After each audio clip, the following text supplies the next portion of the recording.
Hello, Grapperinos, and welcome to another exciting episode of Probably Next Week on Smackdown. I'm Bryon, and I'm once again joined by fellow Drew McIntyre sympathizer, Mike. Say hello, Mike. Hello. Yes, I too am a Drew McIntyre sympathizer, and I think that he is my pick for the LA Knight Memorial Golden Jobber Award for this week. Because goddamn does Triple H get off on making Drew McIntyre look like a complete idiot.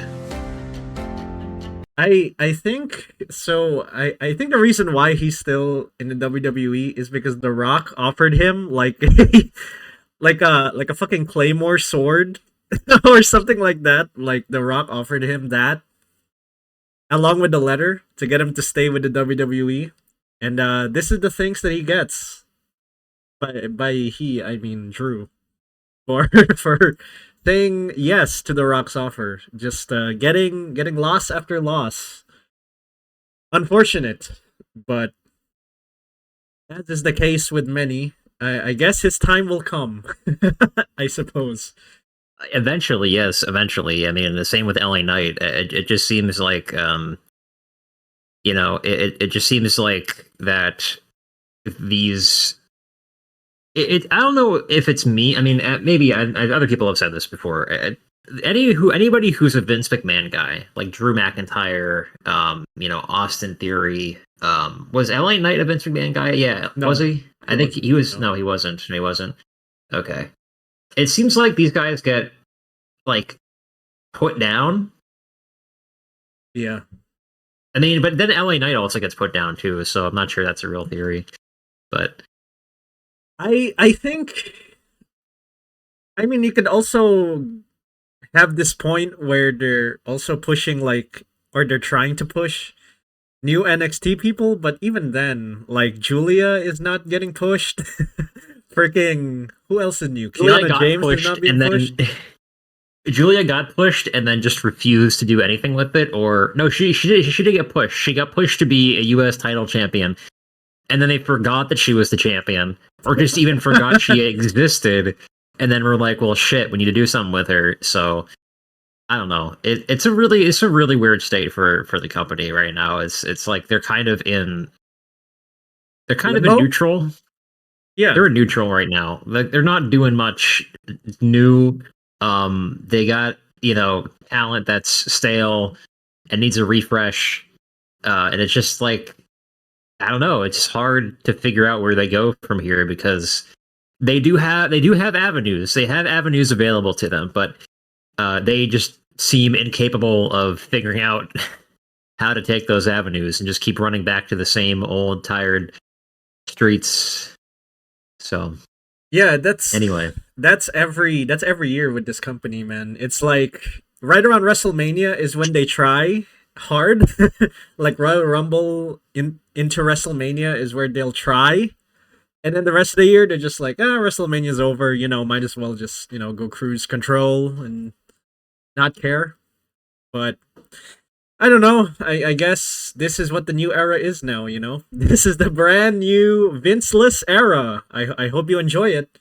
Because it's gonna be like this every year. But we're talking about SmackDown. And of course, we are heading into Survivor Series. We got a couple of weeks to go. And like always on the show, we try to predict the next episode, or at least the goings on in the next episode of SmackDown. And we do this by booking, of course. And we book our next episode, or at least our version of the next episode of SmackDown, according to these rules. And I guess brand extension still doesn't exist, so we're gonna have the first rule still be stricken out until they decide to have the brand extension play in to whatever is going on. And after we tell you our predictions and bookings based on these rules, we are going to then watch the actual next episode of SmackDown when it airs. And then we are going to divvy up our points, our predictions and bookings based on the state of the art scoring system, subject to change. And then we will tell you our points on the next episode of this show. So, let's take a look at last week's scores. I think I did pretty well last week. I got a 9.5. Again, this is mostly because of the MFTs. It's 1 point per each member in the faction. So, Oh my god, I keep five. forgetting that shit, bro. I keep forgetting that it's 1 point per each of these fuckers, man. Can you name all 5? Can you name? You know what I learned, Brian, is that Talatonga is called Talatonga because he's tall. It's literally tall a Tonga. I'm glad you figured that out now. I was looking. I was like, when is he gonna figure this out? I was looking at a recap, and they were saying like, yeah, Ray Phoenix is taking on the behemoth Talatonga, and I'm like, oh, that's why he's called Talatonga, because he's tall. Who in the creative team came up with the brilliant name for Talatonga, bro? That dude should get a pay raise or something, man. That joke's on you. That was Trips. Trips came up with that name. I'm gonna name him Talatonga because he's taller. Yeah. 1 point. Yeah, 1 point for each member of the MFT. So that's 5. The rest are for, Ilya and Alexa winning. I got a Miz interference. That's like half a point, at least in my opinion. And then we got some Cody and Drew appearances, which is, I think, 2 points. So that's, but most of it is just the MFTs and their appearance. But what about you, Mike? You got a 6.5, maybe? I have a 6.5, yes. I got a perfect segment for the U.S. title championship between Ilja Dragunov and Nathan Frazier. That's where I got most of my points from, and then I got points across the board from Tiffany Stratton showing up, Carmelo Hayes winning his fight, Alexa Bliss winning her fight, and then Cody and Drew showing up as well. I did have Sammy show up. Have you noticed that I think Triple H or whoever is running the WWE website is catching on to our strategy? Because have you noticed that on the WWE website, where they have the superstars listed? Some of them don't show up. I'm pretty sure they've had Randy Orton listed for the last several Smackdowns, and he has not been into any of them. Shown up, yeah. So I don't know if they're doing like a pre-show or a post-show house performance or something with him. But what if Triple H is one of our subscribers? Come on. Misinformation us. You can't figure out what I'm trying to do. Oh, man. That conniving Triple H. The cerebral assassin. But, yeah. Alright. I forgot what I was gonna follow up with that on. So, I guess we're gonna talk about what the announced matches are for the next episode, which are as follows. Ray Phoenix as he takes on Talatonga, as Mike said earlier. And then we have Charlotte Flair versus Nia Jax and Giulia versus Chelsea Green for the Women's U.S. Championship. We are in for another great episode of SmackDown. So, without further ado, let's book this thing and get to my version of the show first as Cody Rhodes heads to the ring. Cody talks about his Saturday Night's Main Event win. He points out that he won in an unclean way. He did DDT Drew McIntyre through the title while the referee was down. He points out that, he might have won in a not so nice way, but he is still the champion of the people. He will still fight for the people. He is then interrupted by not Drew McIntyre, but by one Randy Orton, who walks to the ring and tells Cody that he's been watching his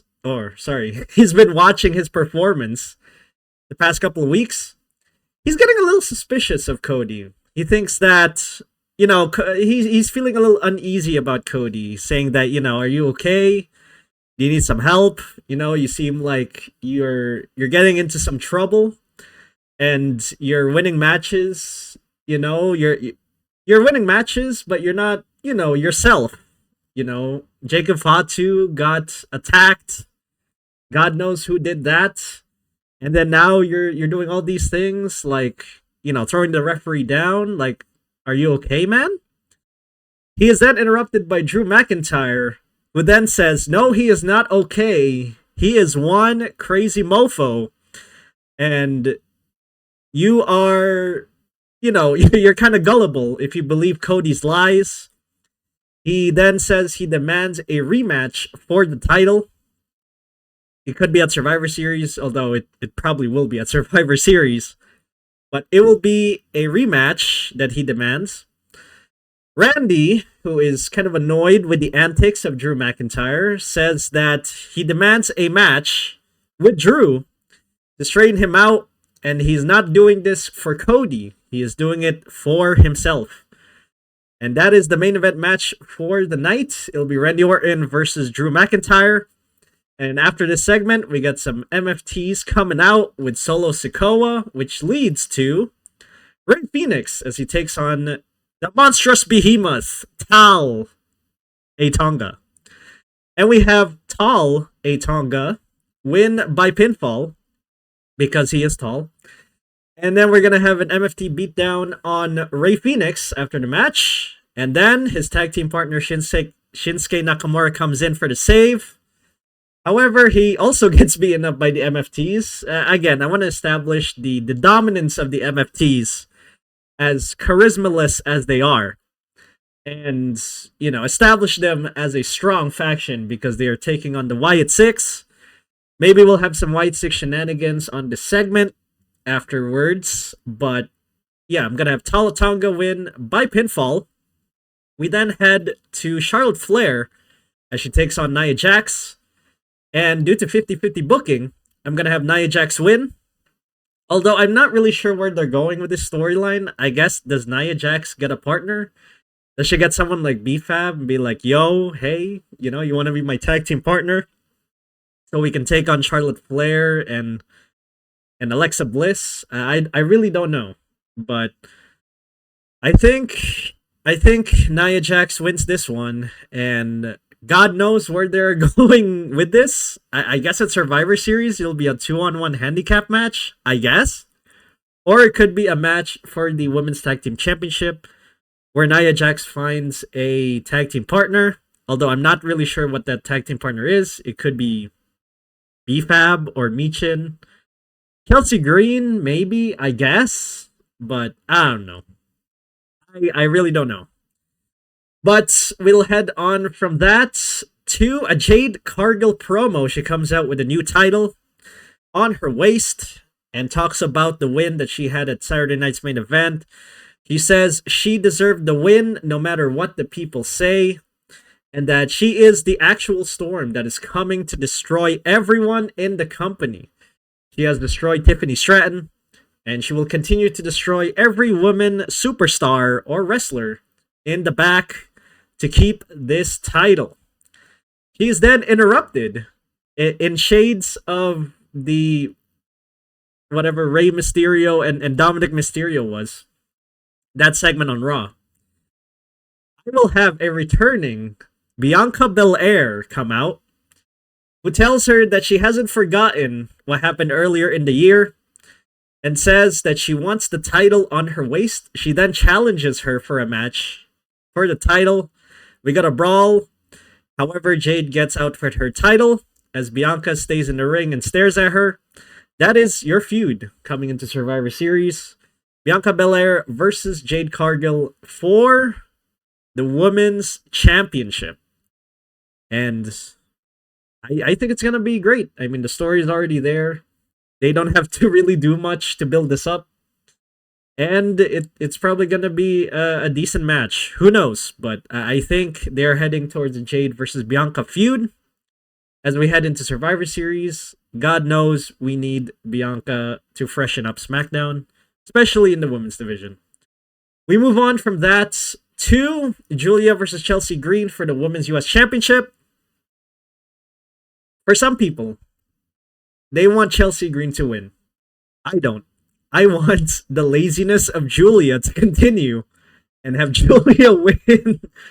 I think she's gonna win by pinfall, and she will continue to be lazy and not have challengers put up against her, making her perhaps the most inactive champion of all time. But we're gonna have Giulia and Kiana James beat up Chelsea Green after the match, after which the Secret Harvest come down to beat both Giulia and Kiana James up, which will set up a tag team match for next week. And we're going to move on from that to Randy Orton versus Drew McIntyre in the main event. Now, I said something about, people saying this should be a triple threat match at Survivor Series for Cody's title. And we're going to have Cody, put in as the third man. However, I have another idea. But, let's get through this first. So Drew McIntyre wins by pinfall. After the match, Drew McIntyre beats down Randy Orton. However, Cody comes in for the save, but he ends up screwing over Randy instead. Maybe he goes for like some sort of move, like a crossroads or something, but he ends up putting the move on the wrong guy, and that causes, Randy to go down, and Drew is just like laughing, like, haha, you did this to Randy, you idiot. He leaves the ring, and this in turn makes Randy more of someone who wants to watch Cody really closely. His behavior, his mannerisms, watch him closely. Because I think that this will lead to Cody versus Drew again for the Undisputed WWE Championship at Survivor Series. But this time, instead of a normal referee, we have Randy Orton as a special guest referee. Now, I have this for two reasons. Number one, normal referees just suck. Okay, they get out of position way too much, and surprise, surprise, shenanigans happens. But Randy Orton is not that guy. He is calculated. So I think Randy Orton as a referee, as a special guest referee, I think that he can watch both Cody and Drew, and it gives him a reason to be impartial because of Cody's change in attitude, as well as, his hatred for Drew McIntyre. He doesn't like Drew McIntyre. So him as a referee makes sense to me for that reason. And also, because it sets up the next feud after Survivor Series, because I'm going to have Drew McIntyre win the title at Survivor Series. And then we're going to have a Randy Orton heel turn as he turns heel on Cody Rhodes. And I'm going to have Cody remain face, but have some sort of like heel mannerisms. Like, we're going to slowly turn him heel. But we're not going to turn him heel at Survivor Series. We're going to have Randy Orton turn heel, turn his back on Cody. And that sets up their feud as they go into the Royal Rumble. And WrestleMania is probably when Cody turns heel against Randy Orton in their title match next year, maybe. So that's what I'm going to have there. I'm going to have Randy Orton turn heel first, and then we're going to have a double turn next year where Randy Orton is the face and Cody is the heel. And we're going to have Cody remain face, but show signs, like drop signs of those heel mannerisms, and he says like he's still doing this for the people, he's still fighting for the people, he's a people champion, and slowly just turn him to the dark side. So yeah, any questions?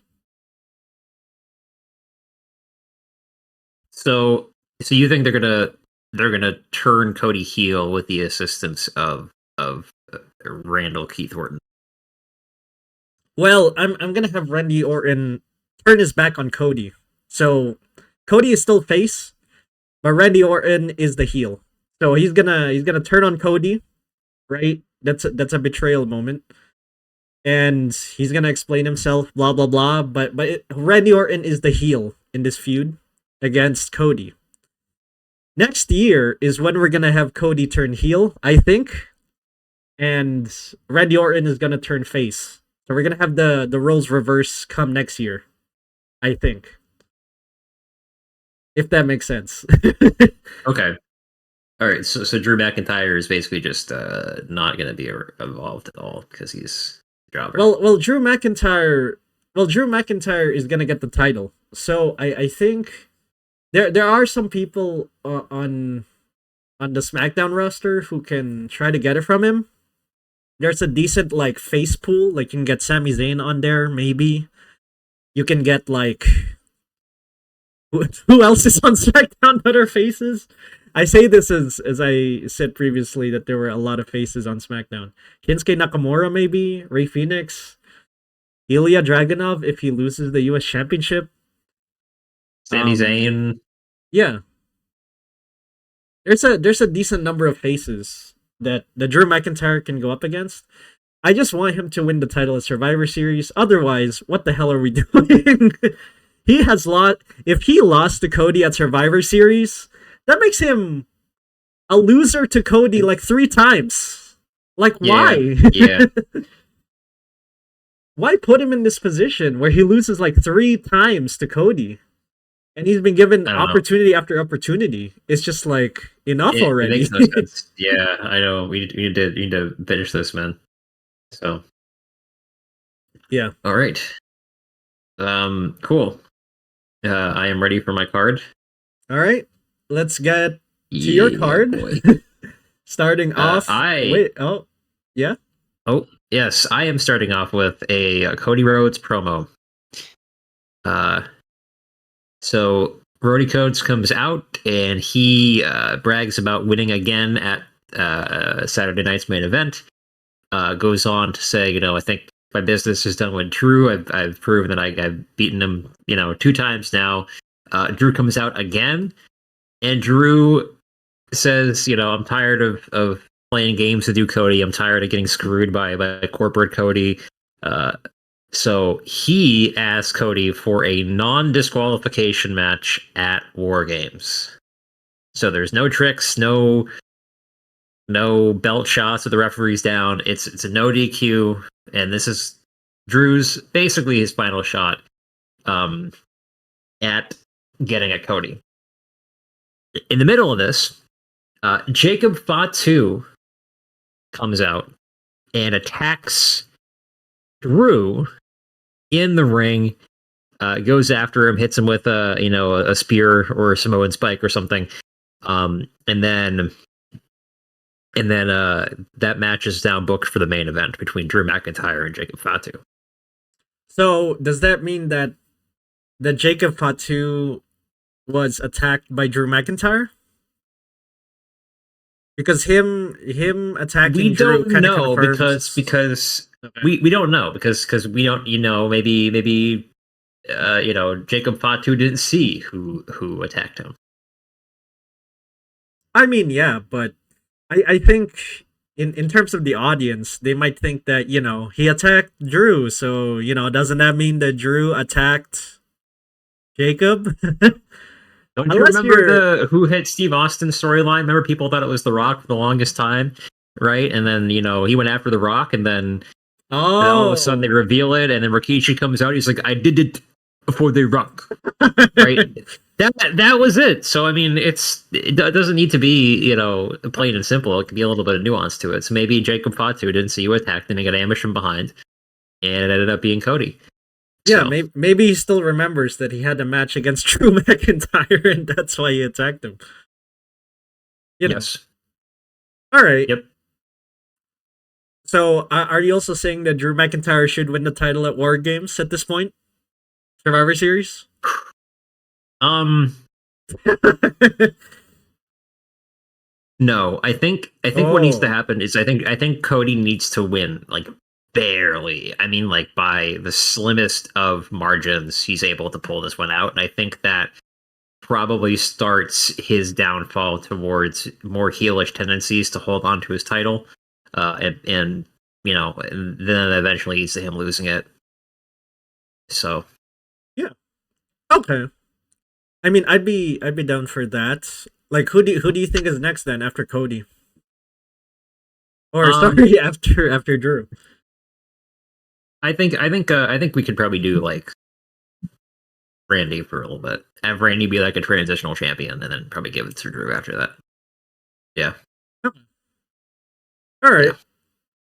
Well, we'll move on from that to We have Tala Tonga, the Tall Tonga, versus Ray Phoenix. This was announced last week. I think Tala Tonga wins via pinfall thanks to interference from the MFTs. He is saved by the Motor City Machine Guns and Shinsuke Nakamura coming down to fight off the rest of the MFTs. And ladies and gentlemen, this is your War Games match. Congratulations. oh, I honestly I know. honestly okay. So watching Raw, it seems to me like they were trying to still do Division as War Games, right? Because they have Logan Paul, right? He's part of Division now. And then you have Jey Uso and CM Punk. I don't And think Logan is part of then the division. I think he's just a kind of another heel that they're aligning themselves with. He's not part of the division, I don't think, right? well, he could be part of Division. I mean, Could be. Yeah. yeah, Okay, there you could go. be, Could yeah. be. Yeah. No, but I'm saying like the War Games match. I thought from Raw, I thought the War Games match they were going for was Logan Paul and Division, and then two more heels versus Sheamus, Jey Uso, and CM Punk, and then two more faces. The whatever the hell they want to put into that group, right? I thought that was what they were going for, but if they, it almost sounds like I'm flinching here. But I did propose the MFT versus Wyatt Six War Games match, but I think they're leaning more towards Division. They're still trying to cram Division in, unless they're doing some sort of tag team match, which I don't think it's gonna happen. All I'm saying is I think that they're leaning more towards Division for War Games, but Yeah. I agree. I was just saying this is a joke because obviously this oh is not the War Games match, but it seems like it is because they're throwing a bunch of random faces against the heel group. yeah, I and this causes the internet to be like, why are we doing War Games this year? Can we get it out next year? Like it seems to me that the only significant like storyline makes sense version of War Games happened with the Bloodline like 2022, I think, right? When Sami Zayn was part of the Bloodline. Like that Yes. that was the only War Games match that had story in it. And then the other ones were like, let's put a bunch of baby faces together and have them take on a heel faction like the Judgment Day. Wow. Yeah, I mean the War Games match this year would have made sense if Seth Rollins didn't get hurt. Because then you had a credible faction that you could build onto. You could have like Logan Paul join. You could have, a Drew McIntyre join. You could have, one of them. You could get two more heels and have them join the Vision side. But I think Seth Rollins getting injured really put a wrench in that gear to where now you don't have like a heel faction. You have a heel tag team, like, essentially, Yeah. with the Bronze. But you don't have a faction that you can like ground the War Games match around. So it kind of, I agree. There's really no way you can make a War Games match meaningful in this situation. And really, I think they should just like make maybe a women's War Game match around like the Kabuki Warriors. But they should probably really just like I don't know. maybe I don't like know. Yeah. axe the women's War Games match. Yeah. Just make it a traditional Survivor Series match, or make it like a women's tag team match or something. And then the internet will cry about it, whatever. But Well, it's already a Survivor Series War Games. So yeah, speaking of War Games, did you see that on the last SmackDown episode? They yeah, they used the cover version of War Pigs that was recorded by Judas Priest and Ozzy Osbourne, which also coincidentally was Ozzy Osbourne's last ever recorded song. yep. They used that plus the cover art, but when they showed the little snippet that said that this was the official song, they credited the song to Black Sabbath, which technically is correct, but the version they're using was not sung by Black Sabbath. It was a cover by Judas Priest and Ozzy Osbourne. And what made it worse is they used the cover art from that cover. Yeah. So they completely got it wrong. Well done. I wonder if Michael Cole made that mistake. Or no, it showed up on the graphic.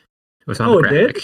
Wow. Yeah, it's a War Games by Black Sabbath, and it wasn't by Ozzy Osbourne and Judas Priest. So what is going on with the production team, guys? Come on. can we have a talk with the production team? Be like, hey, you know what? I get it. WWE, the booking could be better, but please, can we please tighten up the production here? Okay. We need those tight camera angles. Okay. No errors in terms of freaking. We don't want, insert superstar name here, okay, for when the guy or gal comes out. Although I think it's more towards, crediting the original artist, I suppose. But even then, if it's a cover, you should credit the cover artist as well as the original. But whatever. I guess they're all Black Sabbath fans, I suppose, more so than Judas Priest. But anyway, yeah. We'll move on from Tongans to the U.S. title open challenge between Ilya Dragunov and Axiom. This is a response to what happened last week, where it was either Nathan Frazier or Axiom, and Nathan Frazier took the one this time, or Nathan Frazier took the fight last time, so it's going to be Axiom this week. And what happened in that match is my man, Johnny Gargano, came out and wanted to fight Ilya. And I was like, Johnny, please, I need the points this week, my guy. So you can come back correction, in like 2 weeks. Correction, is Ciampa. It's Tommaso Ciampa. Gee, oh my god, sorry. You said Johnny Gargano. I am just... I'm completely off it tonight. Yeah, it was Tommaso Ciampa. Thank you. That came out, and I was like, Tommaso, I need the points this week, buddy. Okay, I need the points. So he left, thankfully. So I kept my points. And I think Axiom goes up against Ilya this week. And then I think what happens here is that DIY interrupt the match, and it's no contest. I think that Frazier comes out as well to assist, and that leads to possibly a Fraxium versus DIY feud, and that maybe leads to either Johnny Gargano or Tommaso Ciampa getting a title fight next week for the U.S. title. So okay. Now I noticed Tommaso Ciampa you're talking about here, but would you give the title to Tommaso Ciampa? Or Johnny Gargano. In my heart, yes, but I know it's not going to happen because he doesn't get a singles championship. Yeah. His time will come, Mike. Just like Drew McIntyre and LA Knight. Oh boy, but okay. I think that makes sense. Fraxium going on a feud with DIY. Yeah, it makes sense to me. We'll move on from that to a U.S. women's title match. Apparently, this was announced. Thank you, Brian. I didn't know this was announced. Apparently, this is announced, though. I knew about it last minute, so... Okay. I actually think Chelsea wins this one. and I think she wins this one. Whoa. Because I'm gonna give WWE a lot of credit here. I think they make the reasonable choice and give this back to Chelsea. I think this gives an avenue for Tiffany to go after now that she's done being the U.S. title or the women's champion. Sure. I think Giulia is very stale, even more so than than Tiffany was. But I just think that it makes sense for her to win it here because, Chelsea is much more over as women's champion, even as a heel. And I just think that if they haven't done anything with Giulia, so why have her keep the title if she's going to do, fuck all every week? So. Yeah, I wouldn't be mad if they decide to give it to Chelsea Green. I mean, she is over. The people like her, but part of me feels like Chelsea Green is going to be the golden jobber for the women. so I think Giulia should be an easy dub. Also, I don't think that the pairing, while it does make sense to pair her with Kiana James, who can cut a promo and all that. Is it really working with the people? Like, I don't know if there are people who are fans of Giulia and Kiana James, honestly. Like, I don't... as much as it's logical, sure. I don't think people are warming up to Giulia and Kiana James as a team because, well, Giulia's not on TV, like, most of the time. But also because Kiana James is kind of, like, treated like a brat. Like, she literally lost in 3 seconds in her first match. So it's like, can't take her seriously now. Because she loses with a roll-up in her first match in 3 seconds. Like, what? So I honestly wouldn't be mad if they give it to Chelsea. But part of me feels like they're going to give it to Giulia just so they can extend her reign and make her feel more valuable. Make her feel more part of the show, I suppose. But that's just me. Anyway, we'll move on from that to Charlotte Flair versus Nia Jax. This was announced last week. I also believe in 50-50 booking, and I think that Nia Jax wins this one. But with the help of Candice LeRae. Yes, I think they run this back because, again, like I said at the beginning of the show, they just keep going down the same old streets. And I think that I know that Candice LeRae is now involved in DIY. But I think that she ends up helping out Nia Jax yet again. And that's how Nia Jax wins this one. Because I don't know how you can make Nia... You can't make Nia lose twice. Yeah. All right, because then she looks like an idiot. But you also can't have her unless win... she botches the finish, but continue. Yes, unless she botches the finish, where she makes herself look like an idiot. Unless... And you can't have her win against Charlotte clean with Alexa Bliss in tow, right? Because that would make no sense. Why isn't Alexa helping out Charlotte? But whatever. That wouldn't make any sense either. So I think you have to have some outside interference here, and the only other person that makes sense is Candice LeRae because she's not doing anything, and she was with Nia Jax previously. You can't do Tiffany anymore. So anyway. I honestly forgot that Candice LeRae and Nia Jax were friends previously. I forgot about that. But, okay, so considering Nia and Candice LeRae are a tag team, I guess, like, would you have them take the title away if this does go to, like, a women's tag team championship situation?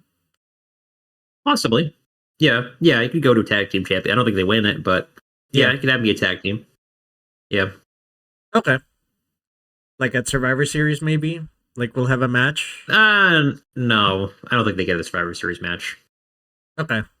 I don't think Nia Jax is worthy of a Survivor Series match, man. She watches everything, man.